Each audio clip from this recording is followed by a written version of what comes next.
বার্ষিক 9.5% সরল সুদের হারে 2 বছরে কত টাকা সুদে আসলে কত হবে? 21,420 টাকা হবে। তো এক্ষেত্রে আমি প্রথমে অপশানগুলো লিখে নিচ্ছি। আমি অপশান টেস্টের মাধ্যমে অঙ্কটা করিয়ে দেব।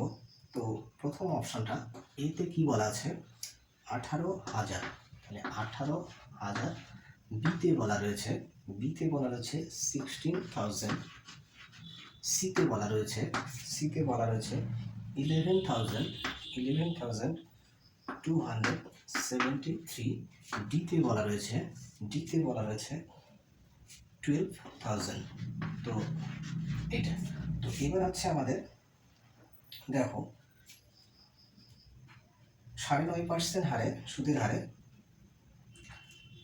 আচ্ছা প্রিন্সিপালটা সুদে আসলে কত হবে? দেখো এ মানে আমরা কি জানি, এখানে পি প্লাস এখানে 2 বছরের সুদ, তাহলে 2 আই। আচ্ছা আইটা আমি না লিখে এক্ষেত্রে আমি লিখছি কি পি আর টি বাই 100, তাই তো? P R T by 100। তো এক্ষেত্রে আমরা পিটা যদি কমন নিয়ে নিই তাহলে পি হচ্ছে 1 প্লাস আর টি বাই হচ্ছে 100। তো আর হচ্ছে এখানে 9.5, টি হচ্ছে 2। তো এগুলো আমি আর লিখছি না। তো এক্ষেত্রে দেখো আমাদের বেসিক জিনিসটা কি, আমাদের যে এই হচ্ছে অ্যামাউন্টটা কিন্তু অ্যামাউন্টের সঙ্গে কি থাকছে? পি থাকছে। অ্যামাউন্ট যেটাই আসুক না কেন তার সঙ্গে পি ইন্টু সামথিং একটা সংখ্যা থাকছে, ঠিক আছে? তো এবার অ্যামাউন্টটা এই যে প্রিন্সিপাল, ভুল বললাম, প্রিন্সিপাল যেটা দ্বারা বিভাজ্য হচ্ছে অ্যামাউন্টটাও কিন্তু সেই সংখ্যাটা দ্বারাই বিভাজ্য হবে, ঠিক আছে? তো এই ক্ষেত্রে আমাদের অ্যামাউন্টের ভ্যালুটা কত দেওয়া আছে? অ্যামাউন্টের ভ্যালু এই ভ্যালুটাই কিন্তু এখানে দেওয়া আছে 21,420। তো 21,420 এই ভ্যালুটা কিন্তু দেওয়া আছে। তো যেহেতু আমি কি বললাম যে অ্যামাউন্ট যে সংখ্যাটা দ্বারা বিভাজ্য হবে প্রিন্সিপালটাও সেই সংখ্যা দ্বারাই বিভাজ্য হবে। তো এক্ষেত্রে আমরা ডিজিটাল সাম যদি ইউজ করি তাহলে কি দেখতে পাচ্ছি?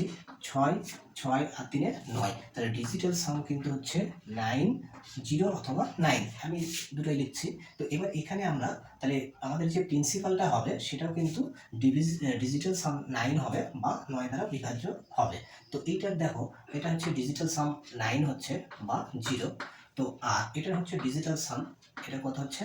এটা অনলি 7 হচ্ছে।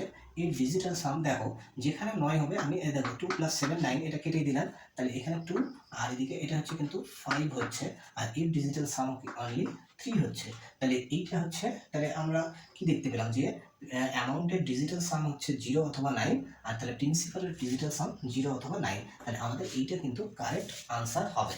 তো এইটা আশা করি তোমরা বুঝতে পারলা। তো অঙ্কটা হচ্ছে ডিটেলস ক্যালকুলেশন না করেও অপশন টেস্ট এবং সঙ্গে ডিজিটাল সামকে কাজে লাগিয়ে এবং বিভাজ্যতাকে কাজে লাগিয়ে অঙ্কটা খুব তাড়াতাড়ি করা গেল। যদিও আমার হচ্ছে সময় বেশি লেগেছে, কারণ আমি পরিকাঠামোগত দিক থেকে অনেকটা পিছিয়ে আছি, উন্নত করার চেষ্টা করছি ধীরে ধীরে। তো আজকে এই পর্যন্ত ছিল। ভিডিওগুলো যদি ভালো লাগে, পরীক্ষার উপযোগী মনে হয়, তো বন্ধু বান্ধবদের মাঝে শেয়ার করো। তাহলে আর কি বলবো, এতে মোটিভেশন পাওয়া যায়। তাহলে আমি আরও এ ধরনের তোমাদের গুরুত্বপূর্ণ শর্টকাট পদ্ধতি যেগুলো ইউজ করা যায় পরীক্ষায় সময় বাঁচানোর জন্য, সেগুলো নিয়ে লং ভিডিও নিয়ে আসবো। ধন্যবাদ ভিডিওটি সম্পূর্ণ দেখার জন্য।